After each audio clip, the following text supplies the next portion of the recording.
दोस्तों नमस्कार, मैं संजय शर्मा। आप देख रहे हैं ITV24 के एडिटर इन चीफ कंवरपाल इस वक्त हमारे साथ हैं। इलाके के वरिष्ठ राजनीतिक विश्लेषक सुधीर जाखड़ भी आज हमारे साथ हैं। मतदान में अब चंद दिन शेष हैं।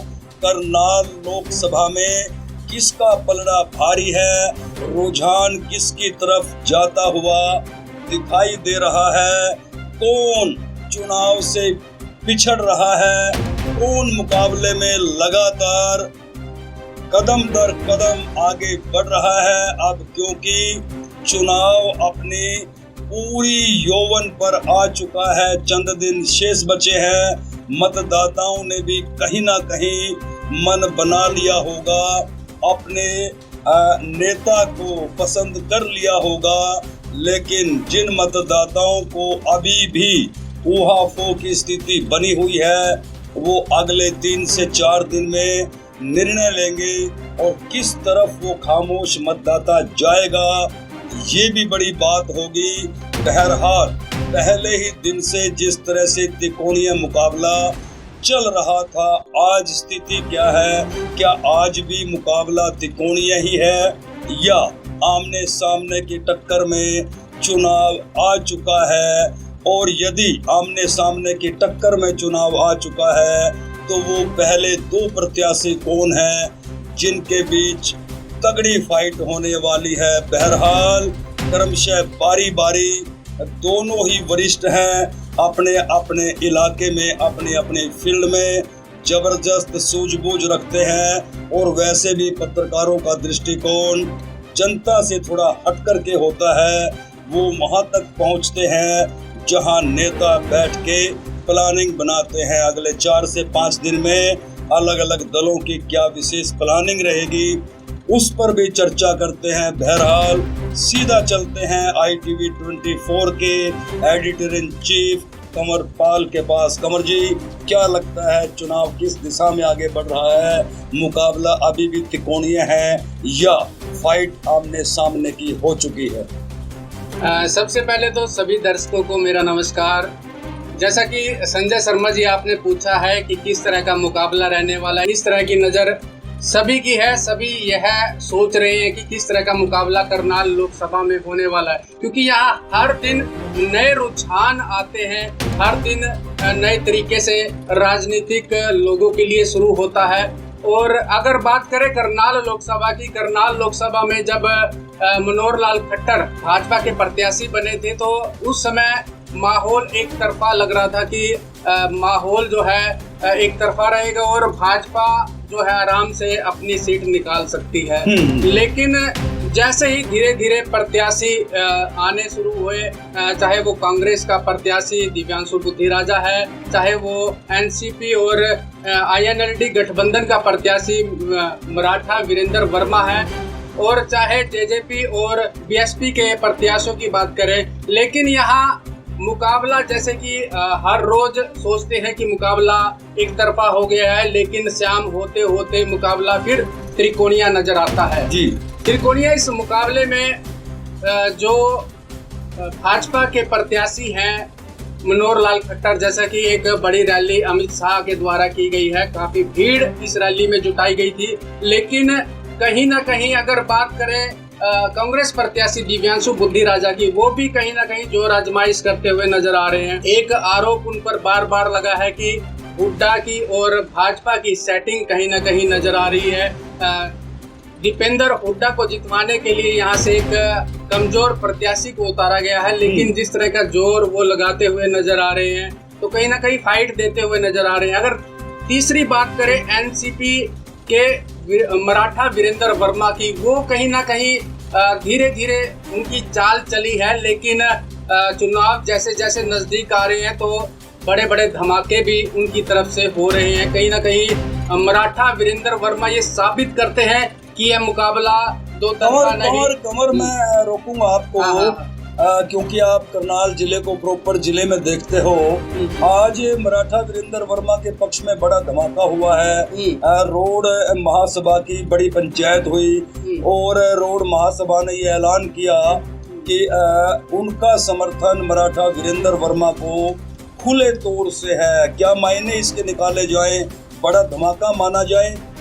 देखिए, वही बात मैं कर रहा था, चाहे वो रोड शो को लेके हो, जहां भी नजर हटने की लोगों की प्रयास रहता है कि जब लोग देखते हैं कि ये दो तरफा मुकाबला है, तभी जो मराठा वीरेंद्र वर्मा ऐसा धमाका करते हैं कि फिर से मुकाबले में इस तरह से जमकर पैर रखते हैं कि यह मुकाबला जो है, यह फाइट जो है मराठा वीरेंद्र वर्मा के बिना नहीं है। करनाल सीट की अगर बात करें, और यहाँ अगर बात करें कहीं ना कहीं जैसे जैसे चुनाव नजदीक आ रहे हैं तो मराठा वीरेंद्र वर्मा कांग्रेस प्रत्याशी जो दिव्यांशु बुद्धिराजा है उससे कहीं आगे निकलते हुए जरूर नजर आ रहे हैं। तो यदि तुलनात्मक दृष्टि से कंवर बात करें तो क्या माना जाए कि मुकाबला आज भी त्रिकोणीय है, या बीजेपी के साथ मुख्य फाइट में मराठा वीरेंद्र वर्मा दिखाई दे रहे हैं या कांग्रेस के प्रत्याशी दिव्यांशु?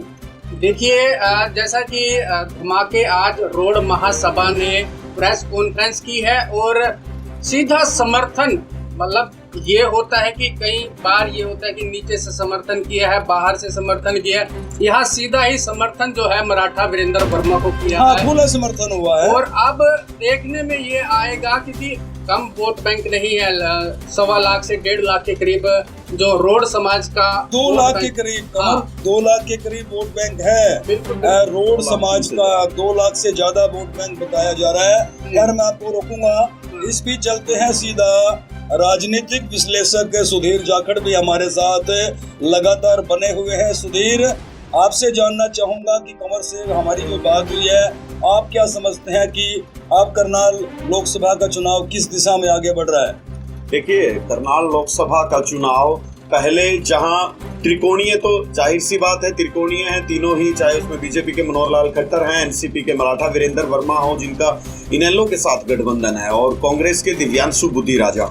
जिस तरीके से अब तक जो वोट है, जो बीजेपी को हराने वाली वोट बैंक है, उनमें एक कंफ्यूजन की स्थिति अभी तक भी यथास्थिति बरकरार है। क्योंकि जिस तरीके से पहले कांग्रेस को मुख्य विपक्षी दल के तौर पर देखा जा रहा था बीजेपी को हराने के लिए, लेकिन जैसे ही कांग्रेस की टिकटों का ऐलान हुआ, करनाल से दिव्यांशु बुद्धिराजा का नाम आया, तो लोगों के अंदर जो बीजेपी को हराने की इच्छा रखते हैं उनके अंदर एक नाराजगी सी पैदा हो गई। वहीं मराठा वीरेंद्र वर्मा, जो इंडिया गठबंधन में प्रबल दावेदार माने जा रहे थे कि मराठा वीरेंद्र वर्मा ही मनोहर लाल खट्टर को हरा सकते हैं, उनको टिकट नहीं मिली तो उनको एनसीपी और इंडियन नेशनल लोकदल पार्टी ने साझा उम्मीदवार के तौर पर उतारा है। अब बात करें करनाल लोकसभा में करनाल जिले की, तो करनाल जिले में करनाल शहर को छोड़कर बाकी जितनी 4 विधानसभा हैं, चाहे उसमें नीलोखेड़ी विधानसभा है, इंद्री विधानसभा है, घरोंडा विधानसभा और असंध विधानसभा है, इन 4 विधानसभाओं में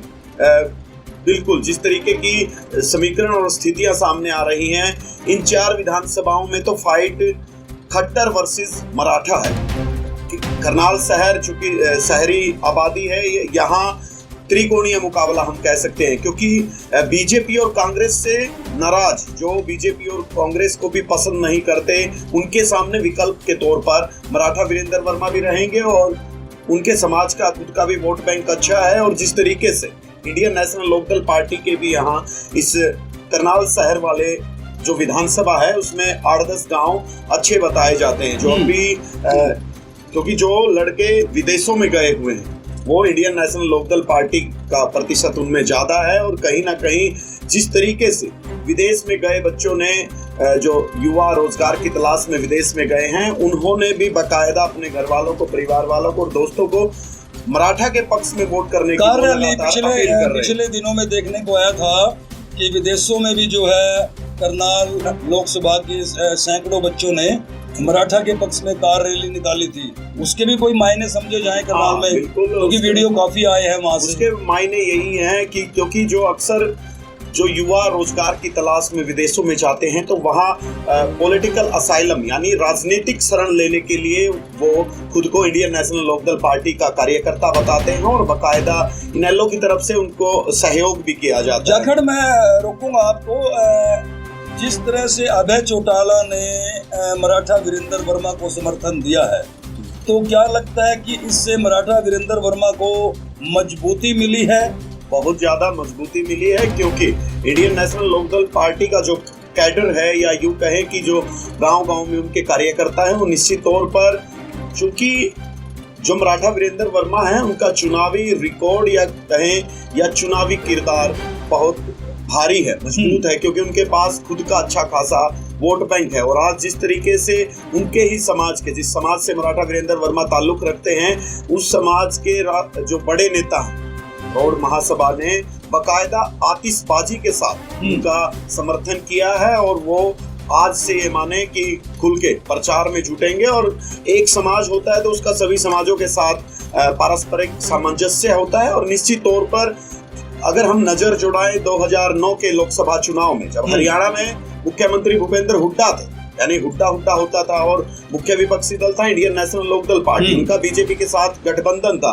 तमाम मुख्य विपक्षी दल और सत्तारूढ़ कांग्रेस यानी हुड्डा सरकार होने के बावजूद मराठा वीरेंद्र वर्मा का चुनाव प्रचार जहां कहीं दिखाई नहीं देता था, बावजूद इसके भी वो केवल 70,000 वोटों के अंतर से हारे थे। अदरवाइज वो करनाल जिले से बड़ी लीड लेकर चले थे। और आज भी जो बीजेपी को हराने वाले वोटर हैं, कहीं ना कहीं उनके माइंड में भी मराठा वीरेंद्र वर्मा मजबूत उम्मीदवार के तौर पर दोनों ही दर्शकों, इस बीच मैं आपको बता देता हूं कि पहल जिस तरह से चुनाव हवाई चल रहा था, उसके बाद मराठा वीरेंद्र वर्मा ने रिफाइनरी का मुद्दा जिस तरह से उठाया और लोगों को ये बताया कि करनाल लोकसभा को जो लाभ, जो फायदा रिफाइनरी से होना चाहिए था, वो नहीं हो पाया। दूसरा बड़ा मुद्दा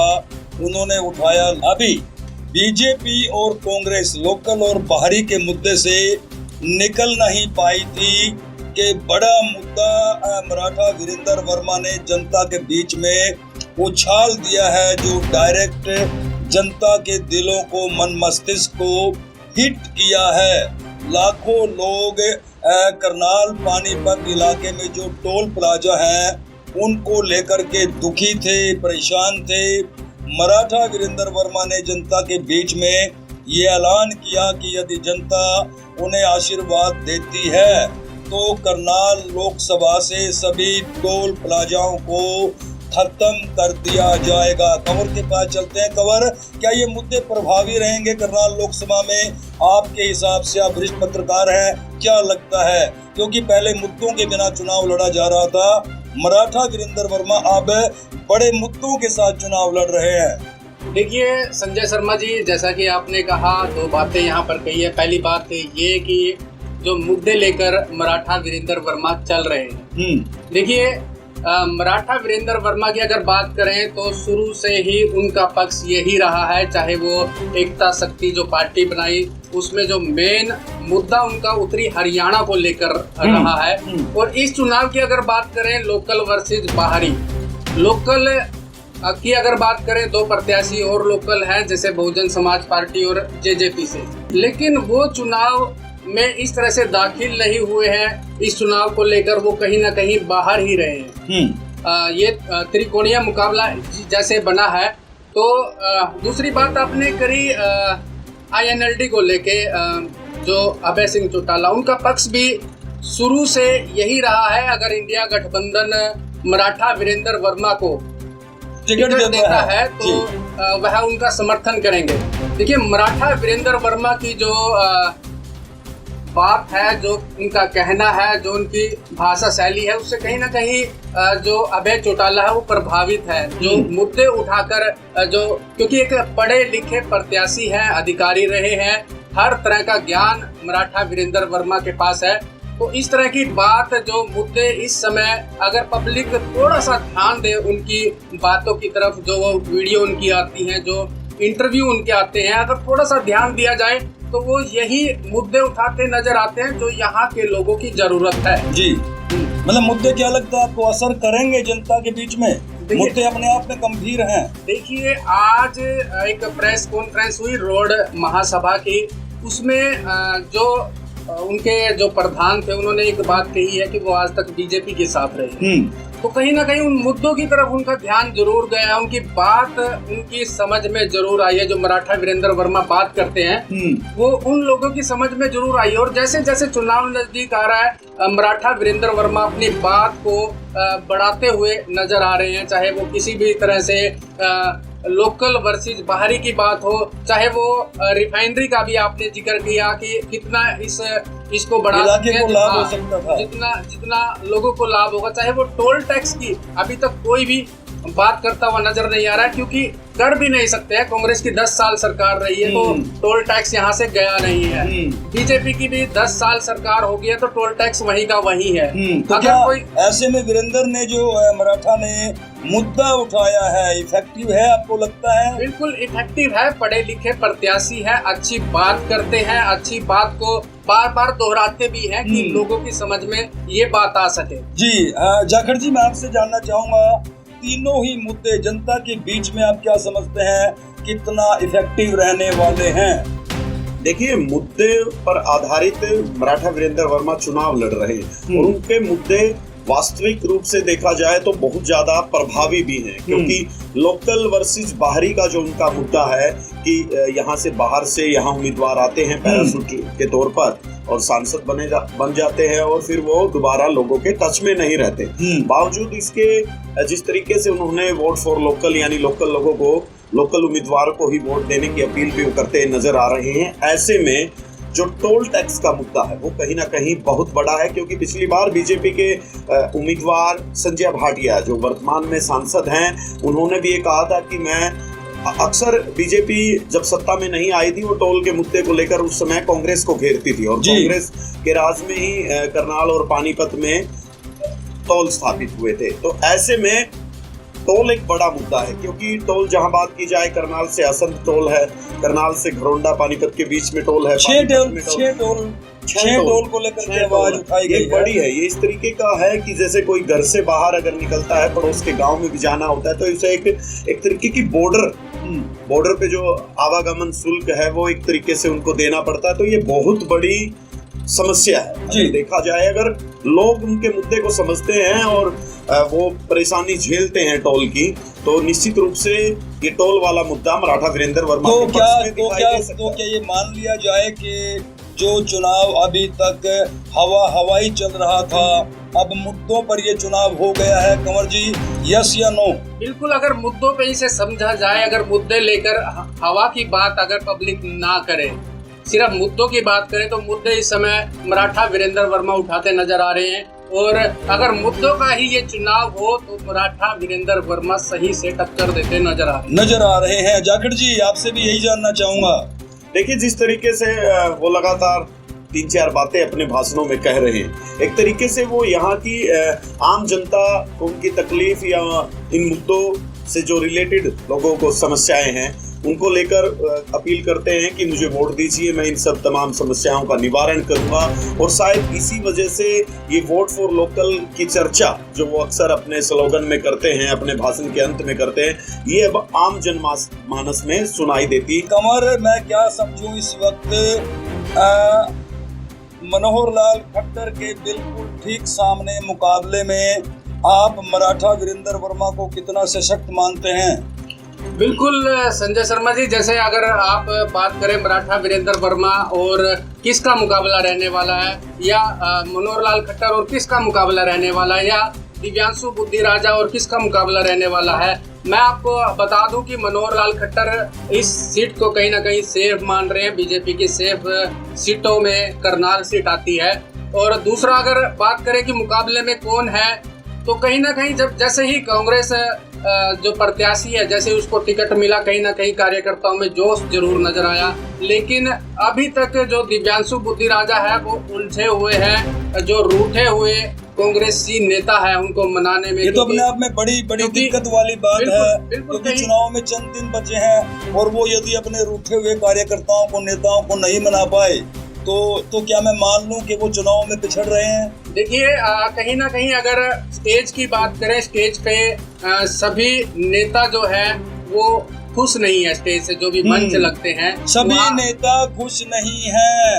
कांग्रेस के लिए ये अपने आप में चिंताजनक बात है। कांग्रेस, हाँ बिल्कुल, कांग्रेस के लिए भी और दिव्यांशु बुद्धि राजा के लिए भी बहुत बड़ी चिंता की बात है, क्योंकि अगर वो बीते कुछ दिनों पहले इस चीज को संभाल पाते तो कहीं ना कहीं वो मुकाबले में हो सकते थे, लेकिन अभी मुकाबले से पिछड़ते हुए नजर आ रहे हैं। पिछड़ते हुए दिव्यांशु बुद्धि राजा कंवरपाल के मुताबिक नजर आ रहे हैं। मेरा यही सवाल जाखड़ जी आपसे भी रहेगा, आपकी दृष्टि से आप क्या मानते हैं?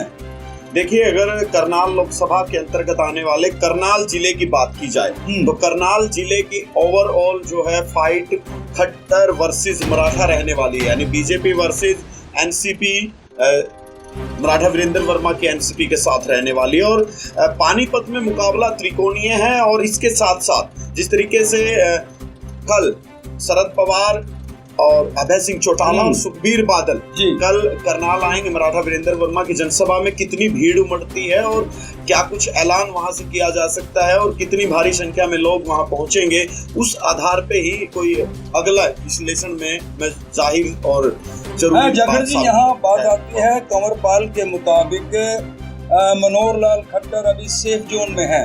आपको क्या लगता है कि वो सेफ जोन में है या उनके लिए भी कोई चिंताजनक स्थिति उत्पन्न हो गई है? आपको क्या लगता है? बहुत ज्यादा सेफ जोन में थे, लेकिन जिस तरीके से कांग्रेस उम्मीदवार का नाम का ऐलान हुआ उसके बाद मराठा वीरेंद्र वर्मा ने उनकी नींद जरूर खराब कर दी है, क्योंकि मराठा वीरेंद्र वर्मा दो धारी तलवार है। वो जितना नुकसान बीजेपी को कर रहे हैं उतना ही नुकसान वो कांग्रेस को करते दिखाई दे रहे हैं, क्योंकि बीजेपी कुछ लोग वोट जो होते हैं वोटर जो जिनको बीजेपी भी पसंद नहीं है, जिनको कांग्रेस से भी नफरत है, ऐसे में अच्छे विकल्प के तौर पर उनको मराठा आज नजर आते दिखाई दे रहे। तो दोनों ही पैनलिस्टों से आपने जाना ये चर्चा हमारी अभी, क्योंकि चंद दिन मतदान में बाकी हैं। कल मराठा वीरेंद्र वर्मा के पक्ष में अभय चौटाला करनाल पहुंच रहे हैं, शरद पवार करनाल पहुंच रहे हैं, बादल साहब करनाल पहुंच रहे हैं, बड़ी रैली होगी। हालांकि आज रोड महासभा की तरफ से जो बड़ा ऐलान हुआ है उसके बाद कहीं ना कहीं राजनीतिक गलियारों में ये देखा जा रहा है कि मराठा वीरेंद्र वर्मा के लिए ये संजीवनी का काम करेगी। दोनों ही पैनलिस्टों के मुताबिक कहीं ना कहीं दिव्यांशु बुद्धि राजा को जिस तरीके का चुनाव लड़ना चाहिए था अभी तक वो ऐसा कोई करिश्मा नहीं दिखा पाए हैं। जी जोड़ना चाहूंगा जी, कांग्रेस से मेरे सूत्रों के हिसाब से जो मुझे इनपुट मिले हैं, कांग्रेस के एक बड़े नेता ने दिव्यांशु बुद्धि राजा के चुनाव प्रचार को ठंडा करने के लिए अपने जो समर्थक नेता हैं कांग्रेस जो विधानसभाओं में कांग्रेस की टिकट एक विशेष गुट से मांगते हैं, तो उस गुट ने नीचे ही नीचे अब दिव्यांशु बुद्धि राजा के चुनाव प्रचार को ठंडा करने की बातें कैंची चला दी क्या? एक तरीके से कैंची चलाएंगे। और जो इनपुट सामने आ रहे हैं जी, अभी वैसे बड़े और भी बड़े इनपुट आ सकते हैं। बहरहाल अभी दोनों पैनलिस्टों की यदि माने तो मराठा वीरेंद्र वर्मा जिस तरह से स्लो गति से इस चुनावी मैदान में आए थे, वो धीरे धीरे कहीं ना कहीं अपने रथ को तेज गति देने में कामयाब जरूर हुए हैं। चुनाव को मुद्दों पर ले आए हैं और मुद्दे भी ऐसे हैं जो सम्मानित मतदाताओं के मन मस्तिष्क पर सीधा अटैक कर रहे हैं, उन्हें सोचने पर मजबूर कर रहे हैं कि वास्तव में ये चुनावी मुद्दे हैं। बहरहाल ये हमारी खास चर्चा आपको कैसी लगी, अपनी राय जरूर दीजिएगा। आपके इलाकों में क्या माहौल है कमेंट जरूर कीजिएगा। अगले 3 से 4 दिनों में क्या होने वाला है इसी चैनल पर इसी समय इन्हीं पैनलिस्टों के साथ एक बार फिर हम आप लोगों से रूबरू होंगे। तब तक आप देखते रहिए ITV 24। हमें दीजिए इजाजत। नमस्कार।